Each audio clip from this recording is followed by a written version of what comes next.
Hello, welcome to Conversation with Sana. I am very, very blessed in life.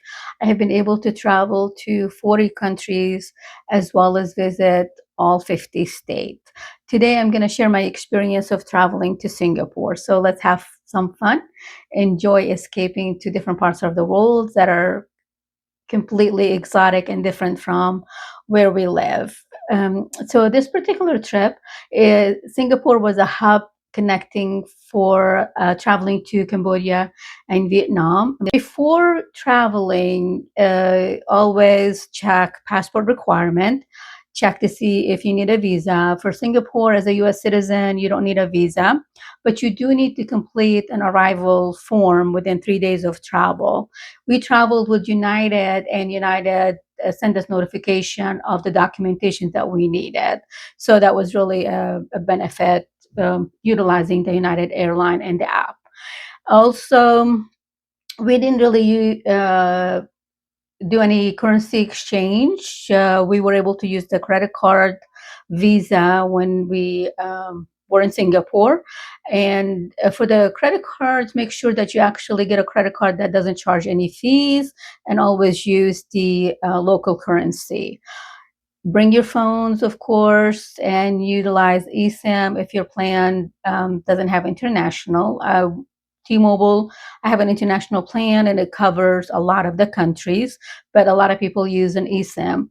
Bring an adapter because of the different voltage system. Always check the health requirements of any country that you go to. And of course, check the dress codes and the cultural differences, because when you get to a country, we do want to respect the local traditions. And for me, I try to pack light and always have the philosophy, if I forget something, I can always buy it as long as I have money, credit card, phone, and the passport. That's usually what I'm concerned about, to make sure that I have all those important documentations with me. And then if I forget something, I will go buy it. But don't stress, just have fun. So, on our first day when we arrived, it was midday, and I was really impressed with the airport. It is spectacular, and the process of collecting luggage and exiting the airport was seamless and efficient. I actually went to the luggage area and picked up, nobody was there. So we picked up our luggage, and they had the facial recognition, and you scan your passport and you leave. There were taxis outside, and so we grabbed a taxi and went to the hotel.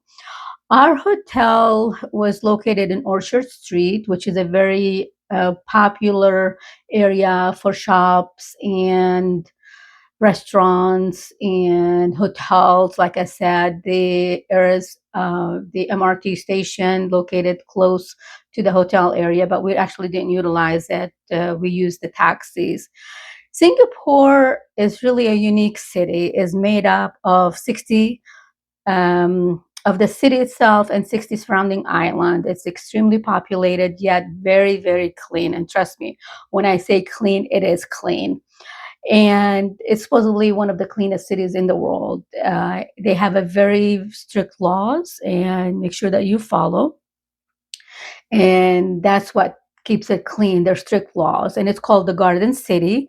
And they have a lot of green spaces all over the city. So, just to be honest, people tell you traveling is can be done on a budget, and it can be. To me, traveling is very expensive, especially when you go places that are so far away from where we live.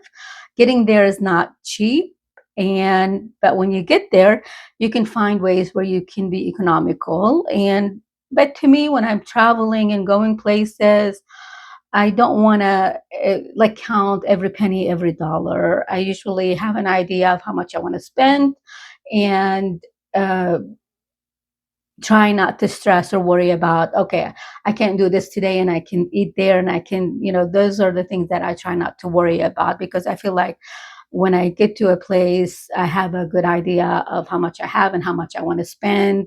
So that way I don't stress over the little things. Singapore can be a budget city, although it's a very, very expensive city, but you can manage and fit it within your budget. Like I said, the hotel was located in an area where you can walk around, shops, and it was reasonable because we were there for a couple of days. We didn't really choose a very high end hotel. Of course, it was a budget oriented hotel for our needs because we were only there for a couple of days.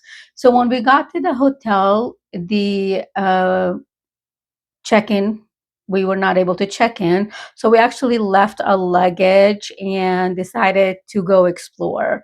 Our first day afternoon, actually, to the night, consisted of going to Gardens by the Bay and the Flower Dome and the Cloud Forest. We spent the afternoon to late evening there. It is really very, very worth it to go there. The super trees are iconic, very large, and it reminded me of our national parks. It reminded me of the redwood forest, how high the trees are, but they light up and they're man-made. They're not actually natural, but it's worth visiting. The Flower Dome is the largest greenhouse in the world. They have plants from 5 continents. And also the Cloud Forest, they have a 35-meter indoor waterfall. You can walk up or you can take the elevator. We decided to walk up and then we took the elevator down because it was quite a walk up. And I highly recommend allowing plenty of time. You need few hours because between all the attractions and walking around and taking a break to eat, you need time to explore. And so after we did all of that in the late evening, we went back to the hotel. We were able to check in, took a nap, and then, of course, you're tired because traveling from the United States to connecting cities and then Singapore, it was really tiring. So we took a nap, and then we went out late at night for dinner. And I mean late at night, probably 12 midnight, early morning. We walked around, my sister and I went with my sister. We walked and we felt extremely safe. The city has cameras all over and nobody bothered you. We were able to find a restaurant within walking distance of the hotel and had dinner there. So very safe. Don't be afraid to explore on foot because you're not going to be bothered. There's security cameras all over, like I said. Went back to the hotel. The next day, we went to Marina Bay Sands Hotel. And this hotel, for this one, we actually booked our ticket in advance for the early entry at 10 o'clock. And I really enjoyed it because the hotel is actually 3 towers that on top of them there's actually what a structure of a huge boat. And so we went and did the tour on the top, and you can see a panoramic view of the city of Singapore. So it's really worth it because it gives you a view of the city from above, and you probably need a couple of hours there. And then from that place, we went on to go to our next stop, Chinatown. We walked around in Chinatown, visited the Buddha Tooth Relic Temple, and then we had lunch at their iconic Maxwell Food Center. It is a huge place with different small vendors, and you have a lot of food options. And the food is actually affordable. And like I said, I highly recommend that. It's a unique and authentic experience you will definitely enjoy. And it's a good way to relax after walking around. It was hot when we were there, so it gives you a break from the heat to go in and just sit down and have a drink, water, and a light lunch. So after that, we actually went to Little India and we explored the iconic temples, the Hindu temples there. And then for the temples, you need modest attire.